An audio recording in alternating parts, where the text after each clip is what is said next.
തൊട്ടു മുന്നേ പോകുന്ന ബൈക്കുകാരനിലാണ് നമ്മുടെ ആദ്യത്തെ ശ്രദ്ധ.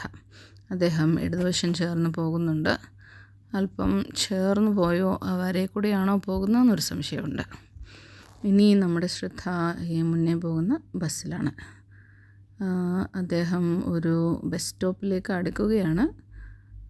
സാധാരണഗതിയിൽ ഈ കാണുന്ന മരത്തിന് താഴെയാണ് നിർത്തുന്നത്. അപ്പുറത്ത് ബസ് ബേ ഉണ്ടെങ്കിലും ഇൻഡിക്കേറ്ററൊക്കെ നേരത്തെ തന്നെ ഇട്ടു.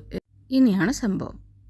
അത് കണ്ടല്ലോ, മുമ്പേ പോയി ബൈക്കുകാരൻ ഇടതുവശം വളരെ ചേർന്ന് പോവുകയും മുൻപിൽ എന്താണ് സംഭവിക്കുന്നതെന്ന് യാതൊരു ജഡ്ജ്മെൻറ്റും ഇല്ലാതെയാണ് വണ്ടി ഓടിച്ചു പോകുന്നത്.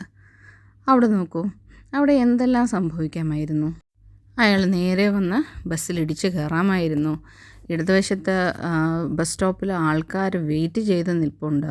അവരുടെ നേരത്തേക്ക് ഇടിച്ച് കയറാമായിരുന്നു. പക്ഷേ അപകടം മനസ്സിലാക്കി ആ ബസ് ഇടത്തേക്ക് തിരിച്ചപ്പോൾ അപകടം മനസ്സിലാക്കി അദ്ദേഹം നിർത്തി. പക്ഷേ ഇങ്ങനെയാണോ നമ്മൾ റോഡിൽ വണ്ടി ഓടിക്കേണ്ടത്? നമുക്ക് പലതരം ചിന്തകളും ടെൻഷൻസും ഒക്കെ കാണുമായിരിക്കും. പക്ഷേ വഴിയിലിറങ്ങിക്കഴിഞ്ഞാൽ നമ്മൾ വഴിയിലെ വാഹനങ്ങളുടെ ഗതി അനുസരിച്ച് വേണം നമ്മുടെ വാഹനം മൂവ് ചെയ്യിപ്പിക്കാൻ. കാരണം നമ്മൾ ഓടിക്കുന്ന വാഹനം ടൈമും റോഡിലെ സ്പേസും ഒക്യുപ്പൈ ചെയ്യുന്ന ഒരു വസ്തുവാണ്. അപ്പോൾ അതിന് മുന്നോട്ട് പോകാൻ വഴിയുണ്ടോ, അതിന് ഒക്യുപ്പൈ ചെയ്യാൻ സ്പേസ് ഉണ്ടോ എന്ന് നോക്കി വേണം നമ്മൾ വണ്ടി ഓടിക്കാൻ. സോ വാഹനം ഓടിക്കുമ്പോൾ എപ്പോഴും മുമ്പിലുള്ള വാഹനങ്ങളുടെ ഗതി നോക്കി മാത്രം ഓടിക്കുക. അതുമാത്രമല്ല, അദ്ദേഹത്തിൻ്റെ ഫേവറേറ്റ് സ്പോട്ട് ഇടതുവശമാണ്. ഇടതുവശത്തൂടെ മാത്രമേ അദ്ദേഹം വണ്ടി ഓടിക്കുകയുള്ളൂ. ഒരു വണ്ടി, മുമ്പിലത്തെ വണ്ടി അത് ഇടത്തേക്ക് ഒതുക്കുകയാണെങ്കിൽ നമ്മൾ ഇതുവഴി പോകണം. അതിനെ വലതുവശത്തുകൂടി മറികടന്ന് വേണം മുന്നോട്ട് പോകാൻ.